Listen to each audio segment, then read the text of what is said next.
Welcome to Guide Guru. We hope this video helps. You start by opening Chrome and locating the window with tabs you want to delete. Once done, save any unsaved work or bookmark important pages so you don't lose them. Make sure Chrome is updated to avoid UI differences. Updates can change tab behavior. Now focus on the specific window. Look for pinned tabs versus regular tabs because pinned tabs behave differently. You'll use different gestures next depending on whether you delete one tab, multiple tabs, or an entire window. You can close a single tab by clicking its X. That's the fastest way when you only need to remove one. For several tabs, use Ctrl+click to pick non-adjacent tabs or Shift+click to select a range, then right-click and choose Close Tabs. This saves time.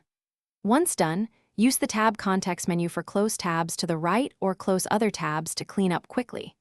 If tabs are pinned, unpin them first by right-clicking and choosing Unpin, then close as usual. To finish, use keyboard shortcuts. Ctrl+W closes the current tab, and Ctrl+Shift+W closes the whole window.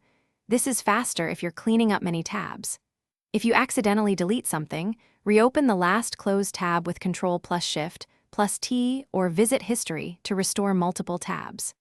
If Chrome becomes unresponsive when deleting many tabs, force quit and relaunch. Make sure to disable or remove problematic extensions because they often cause tab instability. Finally, verify your bookmarks or saved sessions to confirm nothing important was lost. Thanks for watching. Consider subscribing if we helped you today.